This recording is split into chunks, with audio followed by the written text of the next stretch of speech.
Bem, camaradas, o meu assunto hoje aqui com vocês é sobre convenções partidárias e registro de candidatura. As convenções, elas são um ato obrigatório e por mais que ela tenha um caráter festivo, né, é o momento em que a gente vai se congratular com os nossos camaradas filiados ao PCdoB e com outros partidos também, porque muitas das vezes as nossas convenções acontecem de forma conjunta, mas ele é um ato também que requer algumas formalidades. E agora, com a mudança tanto da data da eleição e com a mudança do formato das convenções, por conta da pandemia, é necessário que a gente fique bem atento do que veio de novidade, do que pode, do que não pode. Então, primeiro que as convenções elas decorrem da obrigatoriedade da filiação partidária. Isso significa que não existe no Brasil candidatura avulsa, né? Todos os candidatos, todos os pretensos candidatos que queiram concorrer devem ser filiados ao partido, a algum partido político. E essas convenções, de acordo com a mudança da data da eleição, que eram entre julho e agosto, elas passam agora a ser do dia 31 de agosto ao dia 16 de setembro. E a gente sempre teve costume de fazer a convenção numa escola ou no ginásio, em algum espaço público, mas dessa vez, a depender da situação sanitária de cada município, as convenções podem continuar sendo em locais físicos, né, em prédios públicos, enfim, privados, mas também elas podem ser por meio virtual, que hoje talvez seja a forma mais recomendada. E aí cada partido, cada comitê municipal vai poder definir qual vai ser o mecanismo, qual vai ser a ferramenta virtual que vai utilizar para fazer a sua convenção. Lembrando, camaradas, que a convenção, apesar das mudanças, muitas regras não se modificaram. Uma delas é que a convenção ela não pode ser transmitida ao vivo por nenhum outro meio de comunicação. A convenção ela é interna para o partido. Podem participar convidados, os partidos podem fazer as convenções em conjunto, mas elas não podem ser transmitidas por nenhuma rede social, não pode transmitir ao vivo. Então, sempre lembrando que quem for fazer convenção pelo Meet, pelo Hangout, pelo Zoom, enfim, por qualquer que seja a ferramenta, sempre lembrar de que essa convenção é destinada principalmente para os filiados do partido e não pode ser retransmitida, tá?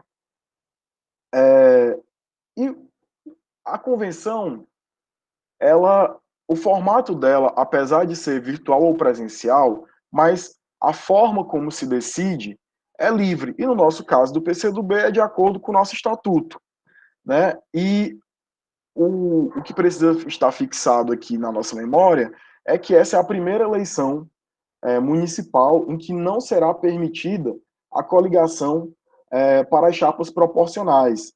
Portanto, o partido vai precisar lançar em cada município uma chapa própria de vereadores, mas ainda assim pode manter a coligação majoritária.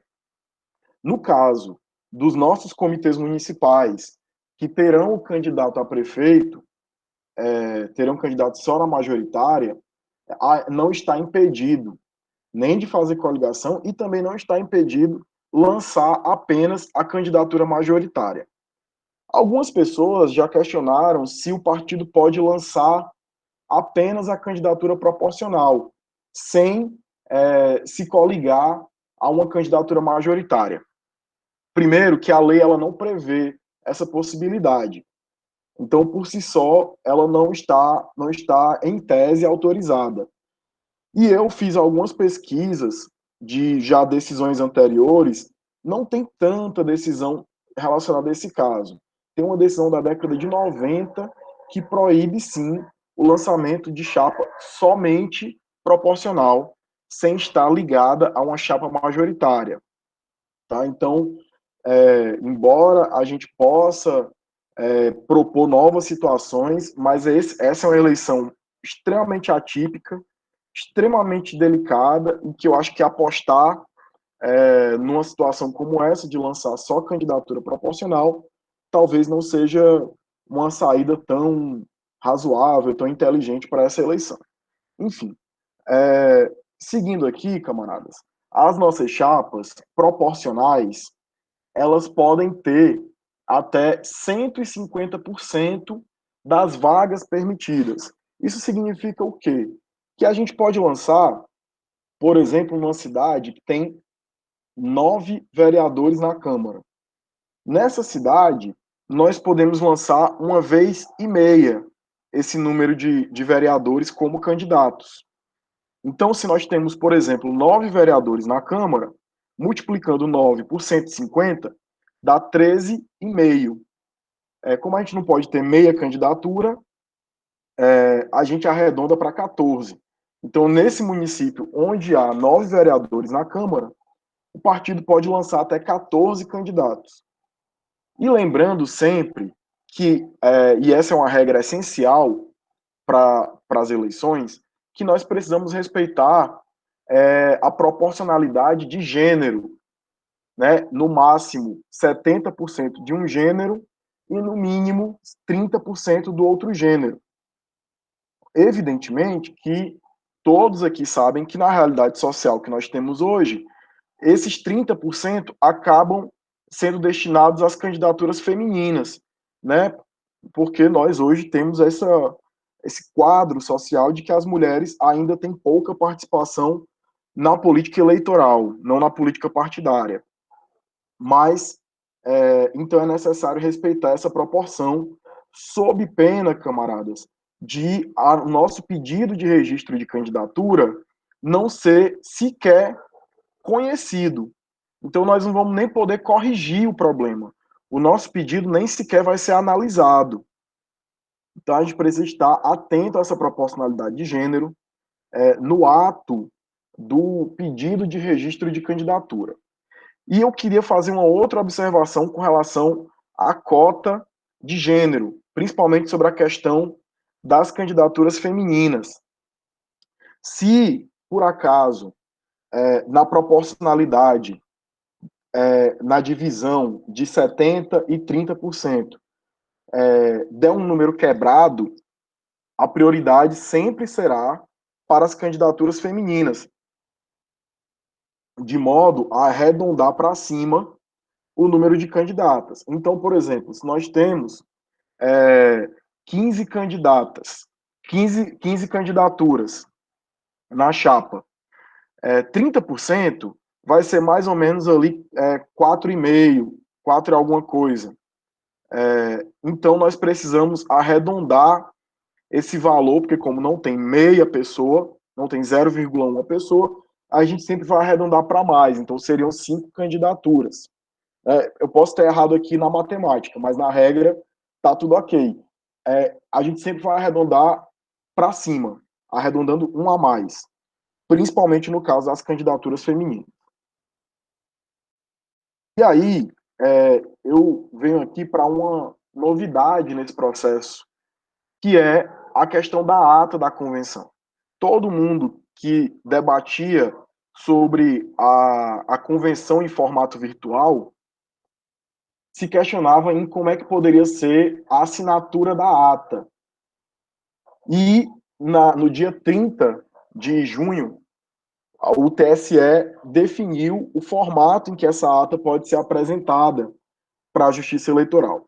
Então, ela pode se manter digitada com assinaturas eletrônicas, o que isso representa um custo alto para os partidos. Eu acredito que nenhum partido vai adotar esse método, mas um outro método é gravar a convenção, gravar, assim como a gente está fazendo nessa reunião, gravar a convenção e apresentar a mídia gravada para a Justiça Eleitoral.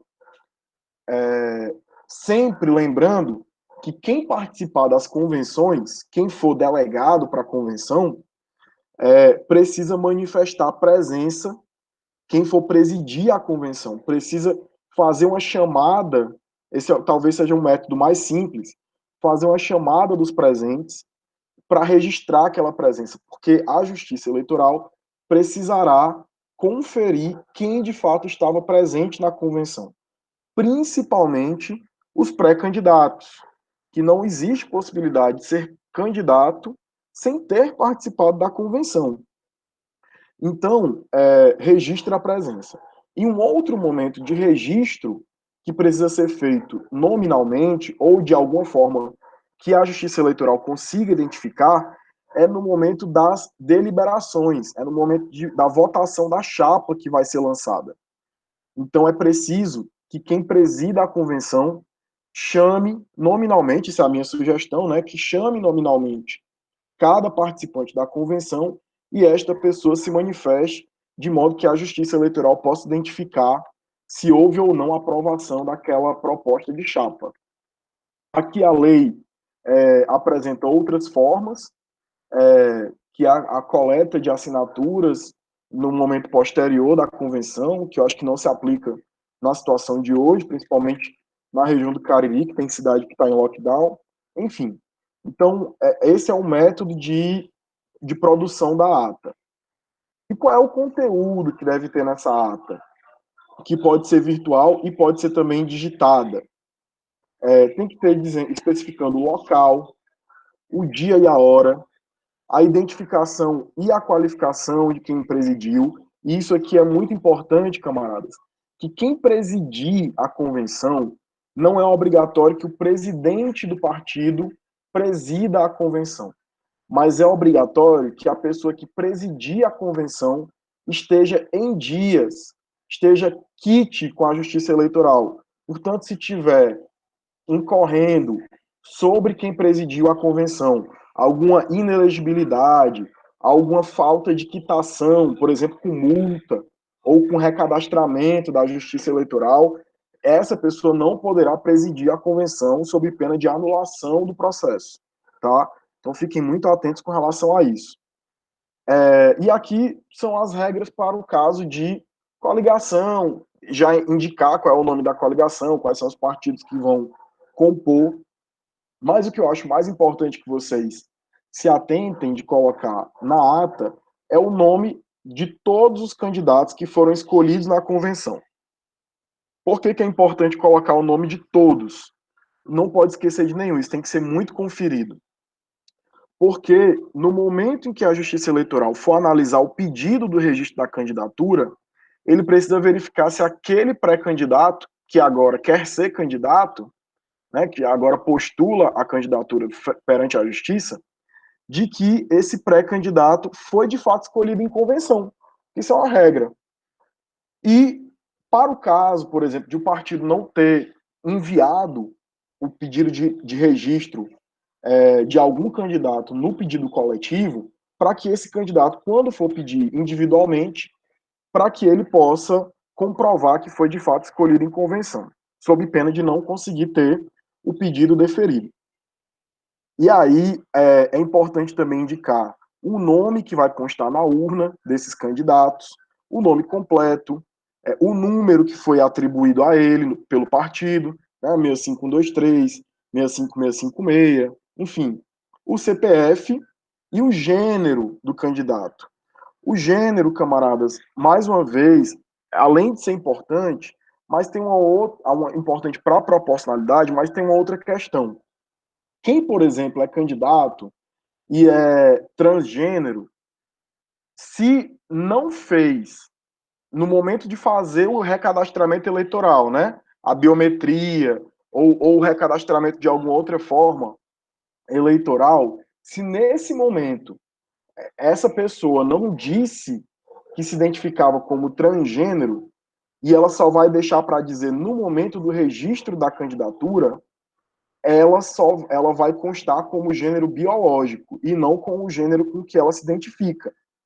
Então, portanto, quem, por exemplo, for mulher trans ou homem trans, que no momento do registro vai pedir o registro com essa identificação, precisa ter definido isso no momento do recadastro. E aí eu vou dar uma outra dica de ouro aqui, importante, que é com relação ao CPF. Muita gente, quando vai fazer o pedido do registro da candidatura, apresenta lá o seu CPF e apresenta o endereço atualizado. O CNPJ do candidato normalmente sai em de 5 a 24 horas sai o CNPJ do candidato. É muito rápido. A justiça faz esse cruzamento muito rápido com a Receita. Ocorre que, em muitos casos, há uma demora, porque o CPF que foi indicado, ele foi cadastrado na Receita ou na última declaração de imposto de renda com um endereço diferente daquele que foi apresentado no registro. Então, quem mudou de endereço, no momento do registro, se atente para apresentar o endereço que foi colocado, né, o CEP que foi colocado, na sua última declaração de imposto de renda. E se você não declarou imposto de renda, mas que seja o endereço cadastrado ali no seu CPF junto à Receita. Então, se atentem para isso, tem tempo para verificar, para que não dê problema com relação ao CNPJ. Lembrando que o processo de registro é nos primeiros dias de campanha eleitoral. Então, quem tiver registro mais rápido, pode mais rapidamente também abrir conta, gastar dinheiro, produzir material, enfim. Então, se atentem para isso. E aí vamos para o registro de candidatura. Feita a convenção, produzida a ata, enviado lá para a Justiça Eleitoral a ata, vamos agora registrar as candidaturas. E o prazo, também com a modificação da data da eleição, foi para o dia 26 de setembro, que antes era até o dia 15 de agosto. Foi agora para o dia 26 de setembro. Especificamente no Ceará, camaradas, eu recomendo a vocês que façam os pedidos de registro de candidatura. Aqui eu até deixei a data anterior, mas esqueçam essa data. Que façam o pedido do registro de candidatura pelo sistema Candex até o dia 25 de setembro, porque o dia 26 de setembro vai ser destinado ao atendimento agendado pela Justiça Eleitoral, pelo TRE, vai ser atendimento agendado para casos excepcionais. Então, não será possível que todos os casos de todos os partidos sejam excepcionais. Portanto, a regra é registrar as candidaturas até o dia 25 de setembro, até as 23h59. E qual é a forma de envio? É pelo Candex. Esse ano, todo o envio será pelo Candex, vai ser tudo virtual. E esse envio, ele é composto de 2 requerimentos. Um é o DRAP, como vocês veem aqui, que é o demonstrativo de regularidade de atos partidários. Está regulado aí pelo artigo 23 da Convenção, da Resolução Eleitoral. E quais são os documentos que precisam estar presentes no DRAP? Né? São os cargos que o partido vai concorrer, o nome e a sigla do partido, a data da convenção. Atentem-se para informar um e-mail e um número de WhatsApp de quem vai cuidar dessa parte de registro de candidatura no partido, se há algum funcionário, se há algum dirigente, né? O endereço correto do partido, que tenha gente para receber as notificações, um telefone fixo, além desse celular, e a lista e os nomes dos candidatos.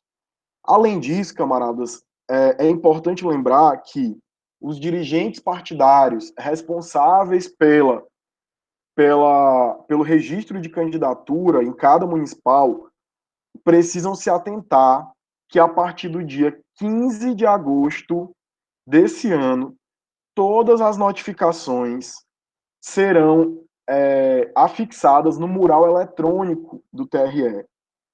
Não, nem todas as notificações serão recebidas por e-mail. Então, os dirigentes partidários precisam todos os dias, pelo menos 3 vezes por dia, olhar o mural eletrônico para saber se tem novidade. Caso você tenha advogado constituído, o seu advogado também precisa ficar olhando todo dia o mural eletrônico, porque as notificações vão sair tanto no nome do dirigente partidário, como no nome do advogado. E aí, camaradas, o segundo formulário é esse requerimento de registro de candidatura, que é o RRC. Ele está regulamentado pelo artigo 24 da resolução 23.609. E vocês vão precisar preencher principalmente informações. Nem são tantos documentos assim, mas são mais informações, que são os dados pessoais do candidato, são os dados para contato, WhatsApp, e-mail, endereço. E esse que é o mais importante, que são os dados de candidatura, que são o número, o nome de urna, a fotografia do candidato para a urna, que precisa atender os padrões da resolução. Vocês podem conferir lá na resolução quais são os padrões. E se por acaso o partido pegar a foto do candidato na rede social, essa foto precisa estar autorizada pelo candidato, sob pena de indeferimento. Óbvio que a justiça sempre vai notificar, mas precisa estar autorizada pelo candidato, caso seja uma foto de rede social, que normalmente é uma foto que não atende aos padrões do que a justiça pede. A autorização do candidato ao partido para concorrer, isso é muito importante. Se não apresentar autorização do candidato, esse pedido pode ser indeferido, né? E também as declarações de ciência do candidato, não só do dirigente partidário, não só do seu advogado, mas também do candidato, de que todas as notificações que tenham a ver com o nome desse candidato sejam vistas no mural eletrônico.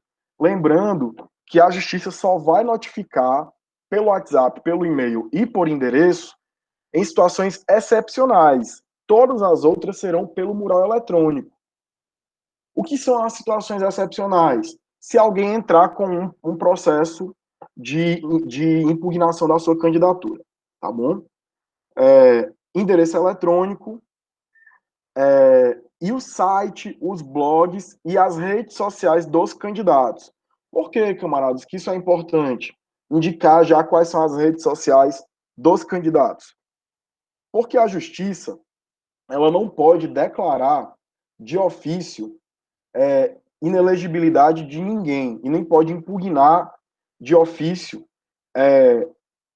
nenhuma candidatura, a menos que tenha já uma inelegibilidade patente, né, uma inelegibilidade já vista de cara.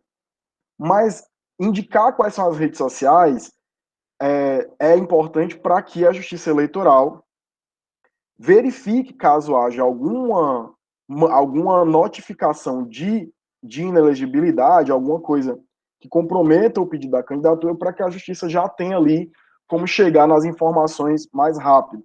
Então, portanto, quem estiver postando alguma coisa que seja fora dos padrões, já vá dando uma limpa também nas suas redes sociais para quando isso for apresentado na Justiça Eleitoral. Por fim, camaradas, são as certidões criminais, a comprovação de alfabetização e a comprovação de desincompatibilização. Esses três elementos aqui são importantes para garantir o registro correto da sua candidatura.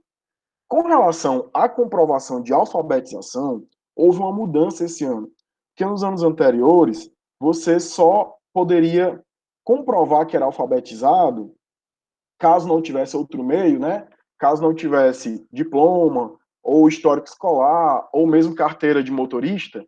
Então, quem não tinha esses elementos, ia lá na sua própria zona eleitoral, se apresentava perante o juiz e escrevia lá uma declaração dizendo que era alfabetizado.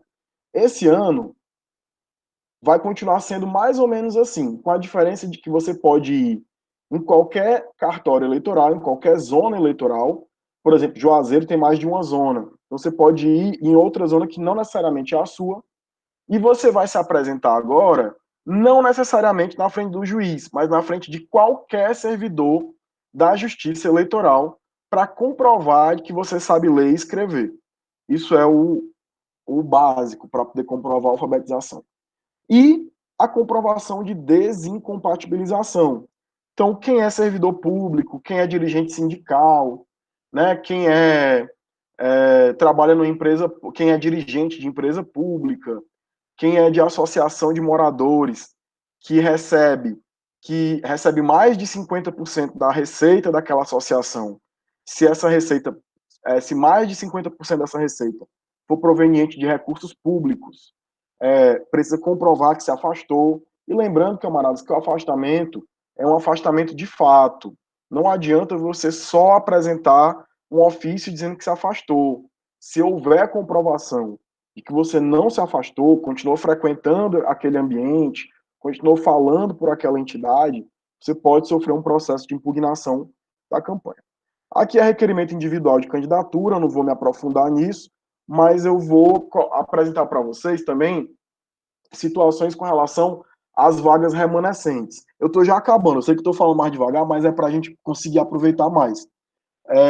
As vagas remanescentes. Que no caso, por exemplo, o partido tem direito a 15 vagas, mas só lançou 10 candidatos. Então tem 5 vagas que sobraram aí que o partido pode preencher depois.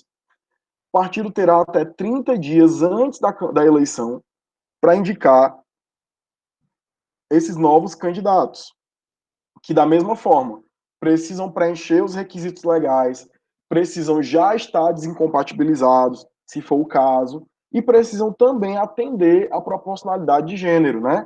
No mínimo 30 e no máximo 70 para cada gênero. Além disso, existe a possibilidade de substituição dos candidatos. O que é isso? Digamos que entre o registro e a eleição, algum candidato sofreu uma impugnação, ou o pedido foi indeferido, ou desistiu, ou morreu. Então, nesses casos, o partido também tem até 20 dias antes da eleição para substituir o candidato. No caso de morte, aí esse prazo pode ser até menor, pode ser com menos de 20 dias, contanto que a morte, evidentemente, tenha acontecido num prazo mais curto também, mais perto da eleição, tá? Aqui eu não vou falar, porque eu acho que isso aqui já é dominado muito por nós aqui do partido, né, são as condições de elegibilidade, que é ser brasileiro, estar em pleno exercício dos direitos políticos, ter alistamento, domicílio, filiação, isso aqui tudo, acho que o partido até esse momento já cuidou para que todo mundo tivesse ok e não corresse nenhum tipo de risco. Então, por hora, são essas as informações. Deixa eu falar quase meia hora, voltei agora para a tela. Mas são essas informações. Estou aqui à disposição para responder as perguntas. E desculpa ter avançado aí no tempo.